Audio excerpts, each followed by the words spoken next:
नमस्कार मंडळी, कशात सगळे मजेत ना? मजेत असलंच पाहिजे. तर बघा, आज आणले असं मस्त अर्धा किलो मटण.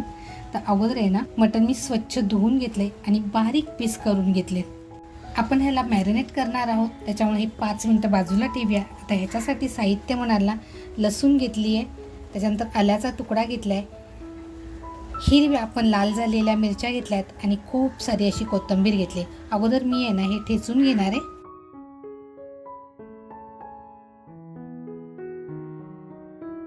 इथे मी ना कोथिंबीरच्या कोवळ्या काड्या सुद्धा घेतलेल्या आहेत.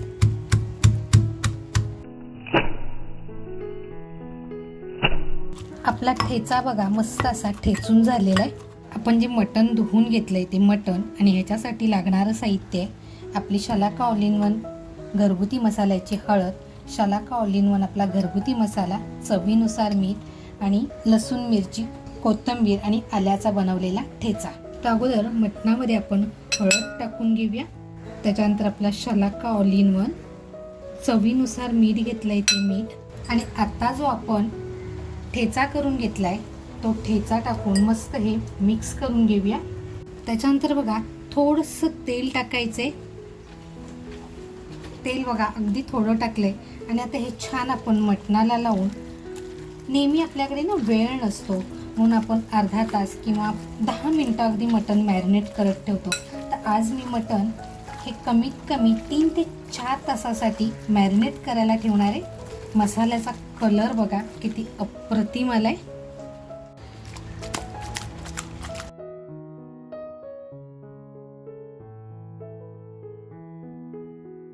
मंडळी, मटणाला किंवा ह्या रेसिपीमध्ये मी कुठेही फिल्टरचा वापर करत नाही. जे काही आहे ते आपल्या मसाल्यामध्येच आहे. तर बघा 4 ते 5 तासासाठी आता हे छान असं आपण फ्रीजमध्ये ठेवूया.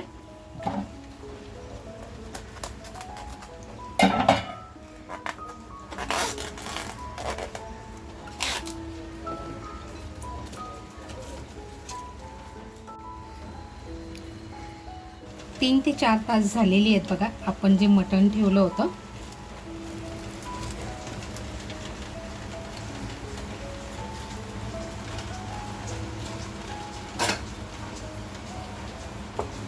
इथे आपण दह्याचा वापर अजिबात केलेला नव्हता किंवा टॅमॅटोचा सुद्धा वापर केलेला नाही आहे. तर आता आपण सुरुवात करूया. आता ह्या रेसिपीसाठी आपल्याला साहित्य फार काही लागणार नाही आहे. आपण फक्त एवढ्याच साहित्याचा वापर करणार आहोत. कढीपत्ता घेतला आहे, एक कांदा, लसूण आणि हिरवी मिरची घेतली आहे. तर कांदा आपण अगोदर आहे ना बारीक कापून घेऊया.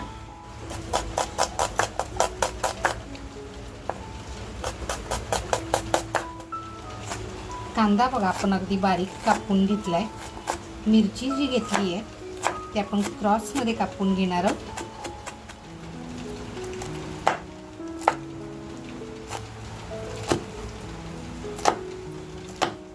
त्याच्यानंतर लसूण घेतली आहे बघा.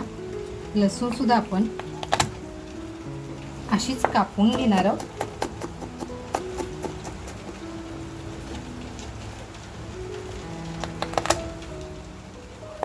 आपलं साहित्य बघा तयार झालंय. इकडे घेतलाय कांदा, हिरवी मिरची, लसूण, कढीपत्ता आणि आपण मॅरिनेट केलेलं मटण. मटणाचा कलर तुम्ही बघू शकता बघा. इथे आपण कोणताही रंग वगैरे काहीच वापरलेला नाहीये.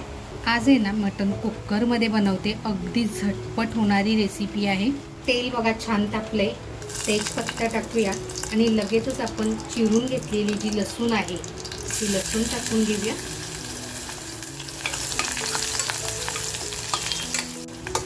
त्याचबरोबर बघा आपण जी मिरची कापून घेतली आहे ती मिरची सुद्धा टाकून घेऊया. कढीपत्ता जो घेतलाय तो टाकूया.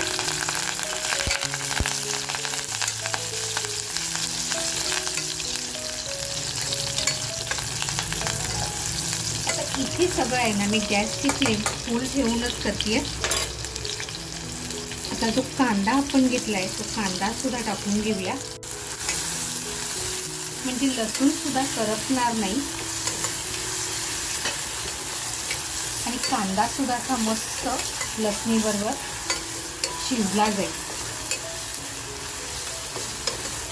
आता मटण ज्यावेळेस आपण मॅरिनेट केलं त्यावेळेस हळद, मीठ, मसाला सगळं आपण लावून घेतलेलं आहे. त्याच्यामुळे आत्ता आपल्याला काहीही वापरायचं नाही आहे.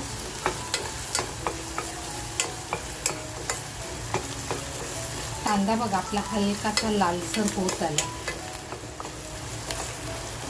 आता जे आपण मॅरिनेट केलेलं मटण आहे ना, ते मटण टाकून घेऊया.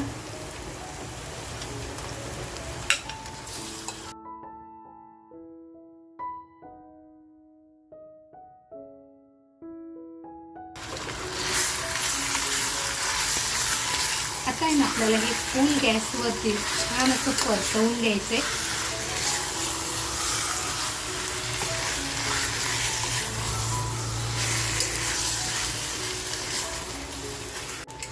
गॅसची फ्लेम बघा फुल आहे आणि मटणाचा हलकासा कलर सुद्धा बदलत चाललेला आहे. अगदी 10 मिनिटं तरी आपल्याला एक छान असं परतवून घ्यायचंय.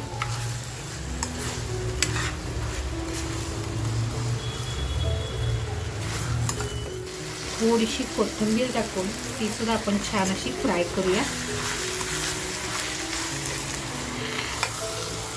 आता बघा आपलं मटण छान असं परतलं गेलंय.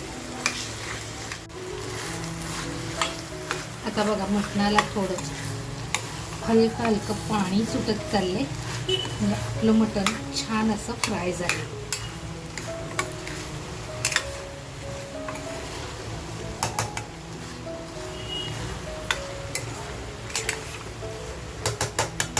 मसाल्याचं भांडं धुवून मी घेतलं होतं आणि त्यात थोडंसं पाणी टाकून आपण याच्यामध्ये थोडंसं पाणी टाकूया. गरम केलेलं पाणी टाकलंय मी याच्यामध्ये. आता आपण कुकरला झाकण लावून मस्त 3 शिट्या देऊन घेऊया. त्याच्या अगोदर थोडीशी कोथिंबीर टाकूया.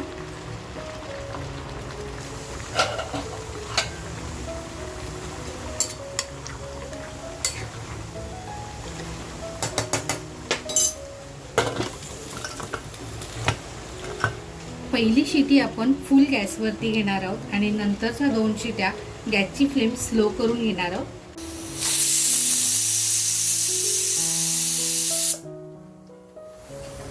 बघा 1 शिटी आपण फुल गॅसवरती केली. आता गॅसची फ्लेम स्लो करून 2 शिट्या घेऊया. कुकरच्या बघा 3 ते 4 शिट्या झालेल्या आहेत. वाफ पूर्ण निघून गेलेली आहे. आता आपण खोलून बघूया. एक नंबर बघा. सुगंध म्हणाल ना तर अप्रतिम दरवळतोय. इथे जर तुम्हाला पाणी टाकायचं असेल ना तर तुम्ही पाणी टाकू शकता. पण मला पाणी नाही टाकायचं आहे म्हणून मी पाणी टाकत नाही आहे. तर आपण आता मटणसुद्धा बघूया. मटण जर कवळं असेल ना तर ते पटकन शिजतं. बघा किती छान शिजलंय मटण. आता आपण काढून घेऊया. कुठलंही वाटण घाटण नाही. आणि तुम्हाला जर मॅरिनेट नसेल करून ठेवायचं तर अगदी झटपट होणारी रेसिपी आहे. मित्रांनो आज बनवलेलं अगदी झटपट मटण. हे मटण आहे ना मी 3 ते 4 तास मॅरिनेट करत ठेवलं होतं. पण तुम्हाला जर वेळ नसेल 3 ते 4 तास ठेवण्यासाठी तर तुम्ही अगदी झटपट बनवू शकता. झटपट बनवल्यानंतर सुद्धा खूप छान होतं. तर तुम्ही तुमच्या घरी ही रेसिपी नक्की बनवून बघा. आणि आपल्या मित्रपरिवारामध्ये जर रेसिपी आवडली असेल तर नक्की शेअर करा. अजूनपर्यंत चॅनलवर नवीन असाल आणि सबस्क्राईब करायचं राहून गेलेलं असेल तर नक्की सबस्क्राईब करा. रेसिपीला एक लाईक आवर्जून करा. मस्त खा आणि स्वस्त राहा. त्याचबरोबर स्वतःची काळजी घ्या. थँक्यू.